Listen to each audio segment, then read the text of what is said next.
In 1900, a nurse caring for Nietzsche in his final year wrote in her diary that he would sometimes stare at a blank wall for hours, completely silent, completely gone. The man who had spent his entire career warning Europe about the abyss of meaninglessness had, by the end, fallen into a personal darkness so complete that words could no longer reach him at all. It's a haunting detail, because Nietzsche wasn't just an outside observer of nihilism. He lived close enough to that darkness, for most of his adult life, to describe exactly what it feels like from the inside, and exactly what he believed it takes to walk back out of it, before it becomes permanent.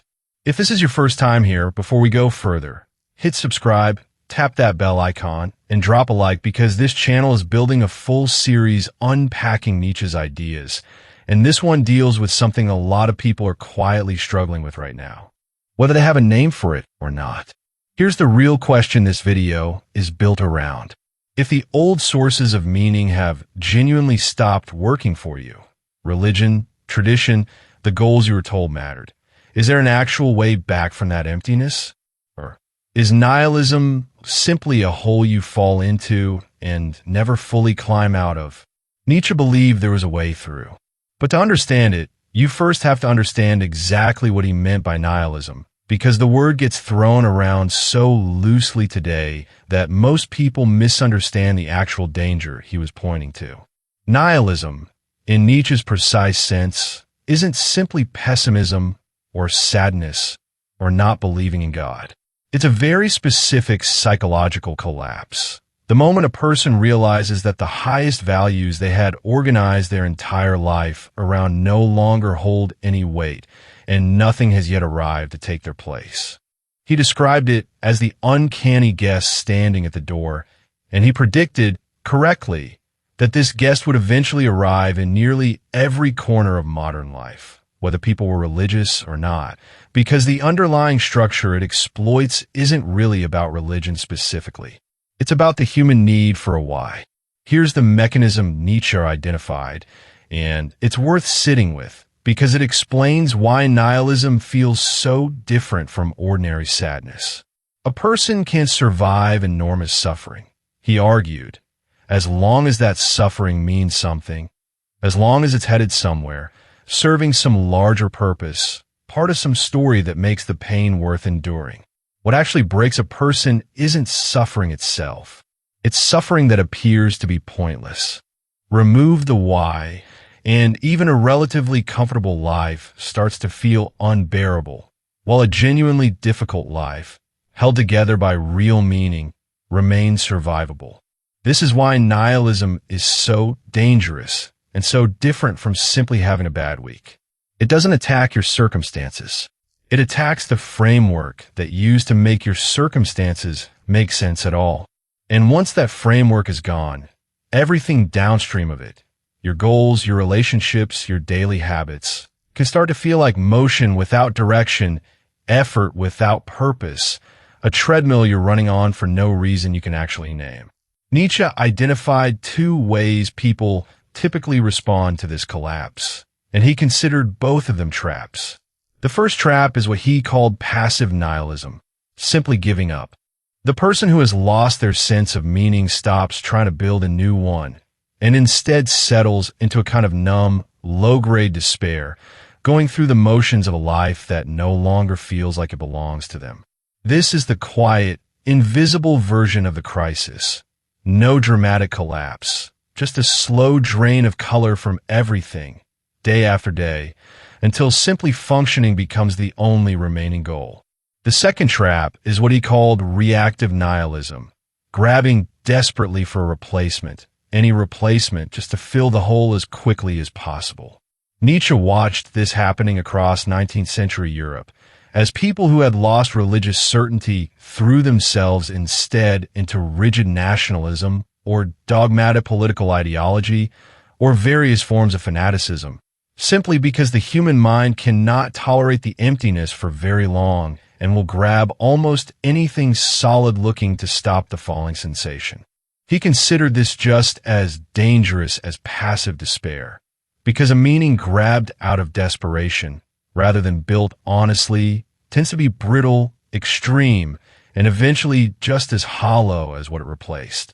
So if collapsing into despair is a trap and grabbing the nearest replacement is also a trap, what did Nietzsche actually believe the way through looks like? His answer starts with something almost nobody wants to hear in the middle of a crisis like this. You cannot skip the emptiness. You have to actually go through it, honestly, without rushing to fill it prematurely with the first available substitute. Nietzsche believed the temporary discomfort of sitting inside genuine uncertainty about what your life means is not the enemy. It's the necessary, uncomfortable clearing of ground that has to happen before anything real can be built on it. Rushing this process doesn't save you time. It just guarantees you'll build on ground that was never actually cleared. The first real step is distinguishing between meaning that was given to you and meaning that you actually build.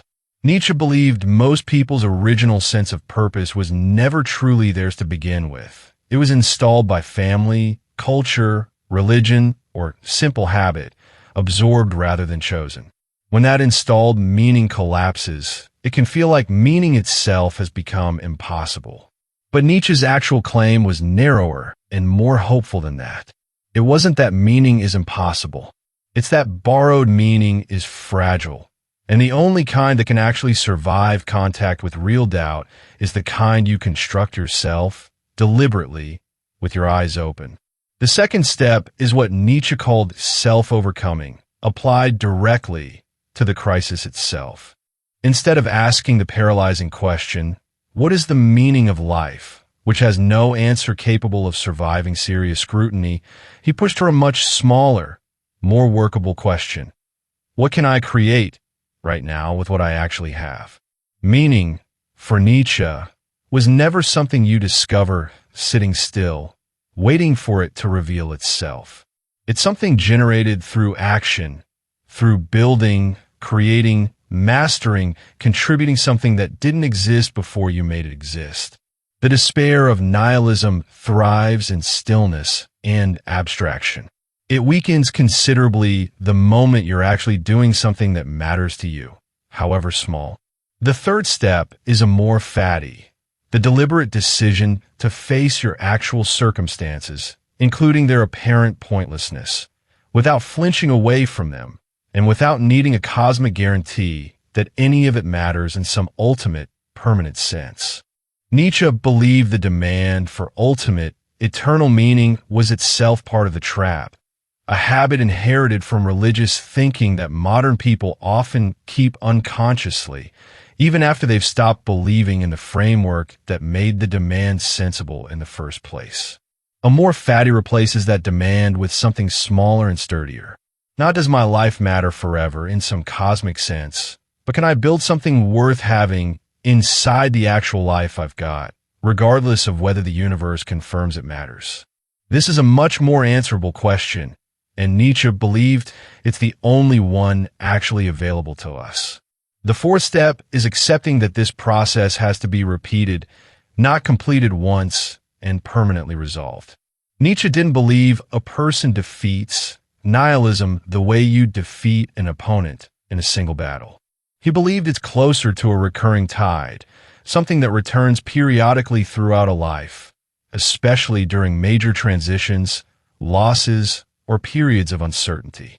The goal isn't to become permanently immune to it. The goal is to build the capacity to recognize it when it returns, and to have an established practice, creation, honest confrontation, self-built purpose, ready to meet it with, rather than being caught by surprise each time, starting completely from zero. This is, in many ways, the entire purpose behind Nietzsche's concept of the Übermensch. Not a superhuman ideal disconnected from ordinary struggle, but a description of exactly this capacity. Someone who has faced the full collapse of inherited meaning, gone through the emptiness honestly rather than rushing past it, and emerged with the ability to build genuine values from the wreckage, deliberately, again and again, for as long as it takes. Nietzsche's own final collapse doesn't undo any of this. If anything, it's a sober reminder of exactly how much this struggle can cost, and how seriously he took it. Not as an abstract academic puzzle, but as the central, lifelong battle of his own existence, fought at real personal cost, right up until the moment his mind could no longer fight it at all. So here's the question worth sitting with. If you felt that particular emptiness, the sense that the goals you were chasing, the framework you were handed, simply stopped holding weight, Nietzsche's answer isn't to pretend it doesn't hurt, and it isn't to grab the first replacement that promises to make the feeling stop. It's to sit with it honestly long enough to stop borrowing and start building. What is one small thing right now that you could actually create, master, or contribute that didn't exist before you decided to make it exist? That question won't answer everything. Nietzsche never claimed it would. But it's the first real step out of the darkness he spent his entire life studying, and the one he believed, even at enormous personal cost, was always worth taking. If this video meant something to you, or if you're currently in the middle of this exact struggle, make sure you're subscribed with the bell turned on, because the next one goes even deeper into exactly how Nietzsche believed we're meant to build meaning from nothing, and you won't want to miss it.